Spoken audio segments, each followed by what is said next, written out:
What's going on, everybody? Welcome back to Trust the Bank. Now, this is a podcast episode. Now, as always, the podcast episodes, I'll segment them out, also post them on YouTube.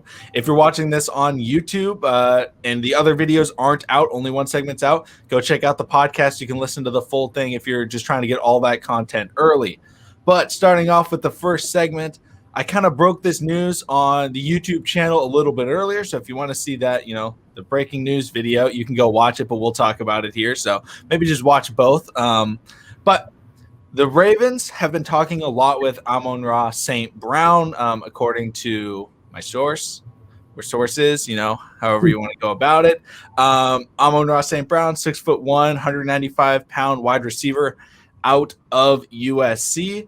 Now, I think the biggest correlation here is that T. Martin was his coach, and he recruited him to USC his freshman year. Then he ended up leaving USC, but T. Martin knows this guy, and he helped recruit him. So maybe T. Martin, came into the league, and rather than advocating for his son to go to the Ravens, he decided to hype up Amon-Ra St. Brown. And Joshua, I've already talked a lot about on the channel about Amon-Ra St. Brown. So what are your thoughts on Amon-Ra St. Brown potentially being somebody the Ravens are interested in?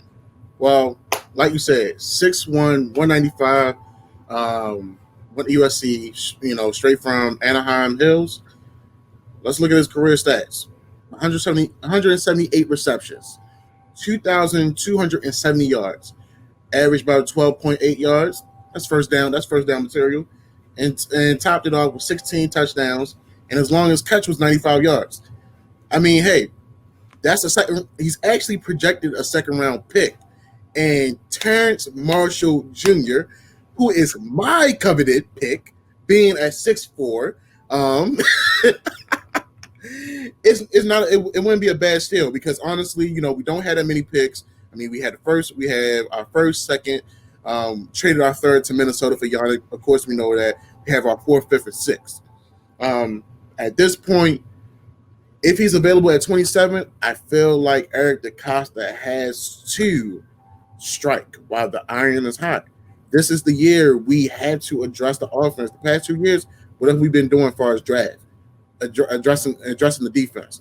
I feel like the defense is now good enough. We have a nice, good, young, and veteran savvy group.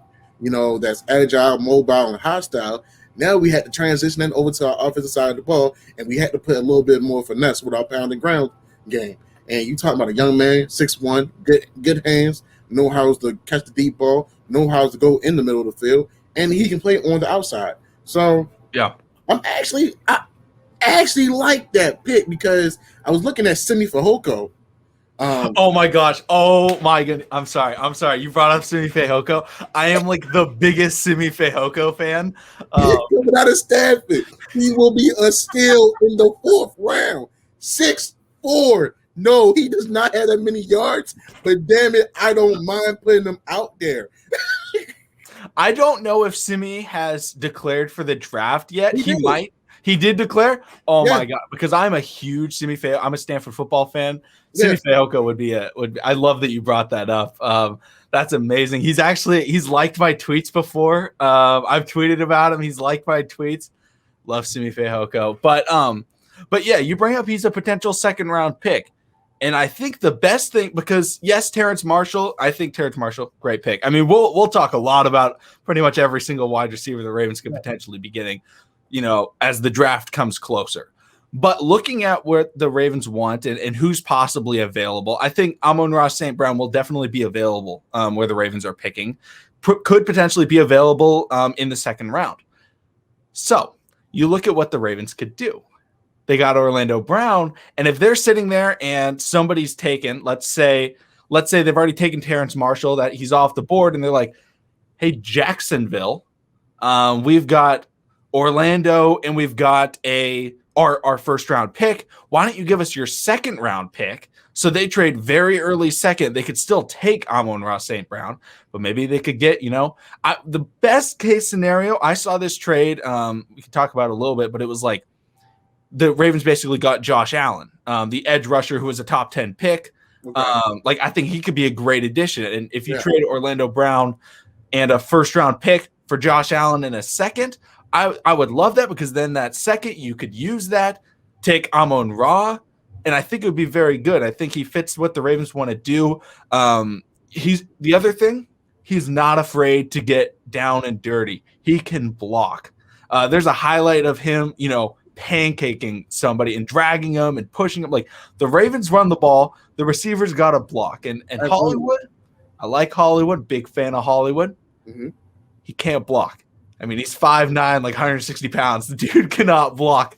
I think I could potentially get off of a Hollywood Brown block, because his blocking is just kind of standing there in the way.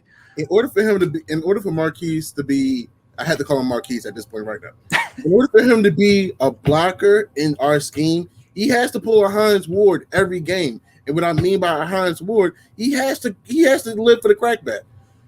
Yeah. He has to live for the crackback, and he has to smile with his fronts in his mouth every time he does do it. Oh yeah, I mean, if we could bring in a guy that can block, that isn't afraid to make catches over the middle, because Mark Andrews is kind of the Ravens' only pass catching tight end. I like Nick Boyle, but Nick Boyle's there to block. Ricard, I do not want Ricard going over the middle to make catches, but I'm absolutely okay with Amon-Ra. Amon-Ra. Yes, he played on the outside last year, but when Michael Pittman was there, he was the slot receiver. He had 1,000 yards out of the slot. And we saw what Michael Pittman came in and did. He played very, very well as a second-round wide receiver for the Colts. And the Colts were a running football team. And, he got dirty, he blocked, and he played pretty well. Did he have kind of a crucial drop in the playoff game against the Bills? Could have won the game at the end of the half? Yes. But that's why we're not drafting Michael Pittman. We're drafting Amon-Ra potentially, because it's tricky to figure out. But I love that the Ravens are talking with him. I think he's just a great guy. I think he'd fit in the Ravens culture. And I think the T. Martin connection, if they were to draft him, it would establish something. It would look like it's like a legitimate commitment to the Ravens passing attack, because they've brought in, offensive coordinators or whatever. But they've never brought in a guy, oh, hey, here's our first pick. He played with our coach that we just brought in. Like, I've never seen that, or at least recently have not seen that in Baltimore. And I think that's great, establishing, that chemistry, because, T. Martin also helped coach Juju. Juju came into the league, was very, very good as a second-round wide receiver, I believe. I know he was day 2. I think he was second-round pick. That would be perfect. What we could get, and that would allow Duvernay, because Duvernay is significantly faster. Mm-hmm. Duvernay could start taking those, maybe going a little bit more deep, maybe taking some underneath stuff. But Amon-Ra could just destroy the middle of the field, and it wouldn't force the Ravens to have to use 2 and 3 tight end packages in order to get their route concepts. Like, instead of being like, okay, Nick Boyle will go over the middle and Mark Andrews go over the middle. Because Mark Andrews, not a great contested catch maker. Like, if there's traffic, he's not great. If he's open in space, he's phenomenal. He's a good route runner and everything like that. But having him with Mark Andrews, they could really design some things that could be really, really interesting. So I'm very excited for it. But Joshua, I don't know. Do you got any more thoughts on? I was actually talking to my girl about that. Like, the whole, if a coach leave and joins a new organization, it's nothing better than bringing someone that knows you as a coach, that knows the culture that you bring. And, hey, maybe T. Martin said, look, I know a guy that we can draft. He's going to be there day 2, but he's actually he's a day 1 prospect. We need to strike the match. If we can bring him in, he will help me, curve around that young core, because you have James Prochet, you have Devin Duvernay, you have Hollywood. And then if you bring Amon-Ra, that'd definitely be a great addition. Oh, gee, I forgot the guy that shows up every now and then, Miles Boykin. Sorry. No, we can forget about Miles Boykin. Honestly, not necessary. But something to bring up. And this is something that I've always kind of wondered how much scouts and people look into it.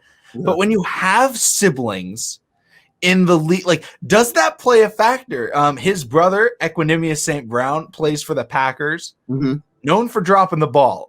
He drops a fair amount of passes. Another one, of course, he's a Packers receiver. He drops a lot of passes. But he's kind of a speedster. He has another brother, Amon-Ra St Brown. He goes to Stanford. I believe he's not going to the draft, but Amon-Ra, like, do you look at that? I honestly have no idea. I'm just curious if the Ravens are like looking at it, like, does that hurt his stock to be like, oh, well, hey, his brother drops passes. I mean, if you're a quarterback, and I mean, if you're Eli Manning and people are like, wait a minute, this guy's brother is one of the greatest quarterbacks of all time. Maybe we should draft this Eli Manning guy. It works out. Drafting siblings, it's an interesting concept and how they would work out. But do you have an opinion on like if they use that at all? I was about to say, I don't look at the sibling comparison more of a thing. I look at the father lineage as more of a thing. With the Ryans, being coaches, Howie Long and his sons, Chris and Jake Long. Yeah. The only guys we can really, say about brother-wise, the Barbers. They both play phenomenal. Yep. Jake, the Watts, they are playing good. Yep. The Bosons. And also, and even to speak about the Mannings, the nephew. And he, exactly. Was he like 14 and playing varsity and threw like 50 something touchdowns in his freshman season? So it doesn't play a part. Yes, it does. But at the same time, that it makes it harder for that next sibling or son to make that next step up. Like JJ Watt. I feel like TJ Watt had some big cleats to fill just for the strength of, like, look, your older brother's a monster. What the hell can you do? Yeah. Nick Bosa, your brother has a motor. Joey, what can you do? Can you be better than Nick? Can you get to the quarterback faster than Nick? Can you accumulate more sacks in the season than Nick? Stuff like that. I mean, hell, if Michael Vick has ended up having a son, even if he does, and he's training him to play quarterback, if he was to go to Virginia Tech, can you beat your father's records? If he was to actually get drafted by the Eagles later down the road, can you be what Vic was for the Eagles, but in the early stages of your career? Stuff like that. I mean, it's crazy to think about, but lineage, network, and connections in the sports world, that plays so big. I mean, hell, I'm not gonna give out no names, but it's a trainer in Baltimore City. He's a great trainer. I mean, he played for Bowie State University. He then trained. He was a trainer and conditioning coach on the Ravens team back in the late 90s. He's been all over. He recently got his son at University of Virginia. But the funny thing is, University of Maryland was looking at him. And his son played both sides of the ball. You wouldn't believe who reached out to him and tried to cut a deal with him. The governor. The governor told him, if you have your son commit to the University of Maryland, I will make your dreams your reality. I'll give you your own training facility and everything like that. And this trainer is a big guy on the circuit. I mean, hey, that would be awesome. But at the same time, University of Maryland they don't do right by their linemen, but they wouldn't have done right by this young man. Yeah. So, if you guys are Cavaliers fans, check out number 90. He's in that interior on the defensive line, and he's a stuffer. He knows how to get at the quarterback, and he knows how to stop the run. Look him up. Oh yeah. So connections do play a big deal, and he's got the family lineage and the people in the NFL. That's gonna do it for this segment. Podcasters, they're chilling, they're just still listening. YouTubers, hit subscribe, hit like, all that stuff. Comment what you think. But let's get into this next segment.